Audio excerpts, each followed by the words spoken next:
Hi everyone! Ayan, for today's video, isa tayong maalagang dakilang asawa. So ayan, dahil yung asawa ko, napapadalas na siya yung nagluluto ng breakfast sa amin. Dahil lagi akong pagod galing sa trabaho paggabi. So pag umaga, hindi ako nagigising ng maaga. So siya nagluluto pag day off niya. So ayan, dahil nga medyo madalas nang nangyayari yun, ipagluto na naman natin yung asawa natin. Para naman ma-feel niya na inaalagaan din siya. At ayan, ang gagawin nga natin is breakfast in bed. So literal, gagawin natin to. Napapanood ko tong video na to kasi sa mga vlogger. Ginagawa nila to eh. Pinaprank nila yung asawa nila na magluluto sa bed ng breakfast in bed. So ayan, gagayahin natin sila. Tingnan natin kung ano yung mangyayari sa asawa ko ngayon. Ayan, himbing ng tulog niya. Nagdi-dream yan siya ng masarap na steak, ganun. Tapos yung breakfast niya ngayon ito. At syempre, meron din kasi ako ditong dried fish. So, hindi ko alam kung magugustuhan ng asawa ko itong mga mangyayari ngayon. Pero, syempre, dapat maging thankful na lang siya. Hello, pinagluluto ko siya ng breakfast. At hindi lang basta-basta breakfast. Breakfast in bed yung gagawin natin. O, diba? Saan ka dyan? Diyos ko, ang gimbing ng tulog. Sana all. Siguro naaamoy niya na itong amoy dito. Kasi nga, nangangamoy na yung kwarto namin. Kasi nagluto ko ng bacon kanina. At napakausok ng room. So, sigurado ako naaamoy niya na yan sa panaginip niya. Siguro sa panaginip niya talaga, mga steak talaga yung mga naaamoy niya.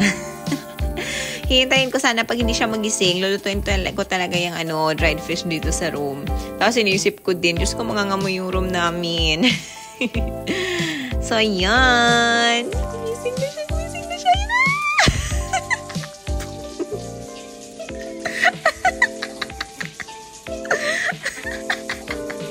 Reaction ng asawa ko.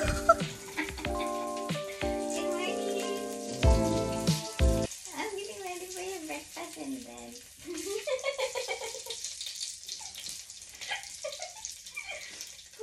Did you smell it? Hey, wake up. Have breakfast in bed. So sweet. You are so sweet. I'm preparing I was supposed to get up and cook breakfast this morning. You do? I was supposed to. And why did you not? I don't know. I didn't get up. You can't get up all night. Morning.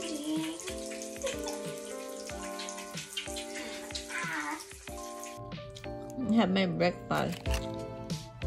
Dried fish, bacon, and ting-ting. I love this one. And the Mr. Yum Yum sauce. Oh my goodness. Oh my goodness. Mr. Yum Yum. Yum Yum Yum Yum. So ayan, success yung ginawa natin na breakfast in bed. Thank you everyone for watching. Sana panoorin nyo pa yung mga ibang kalukuhan namin sa mga video na ipopost namin soon. Love you all.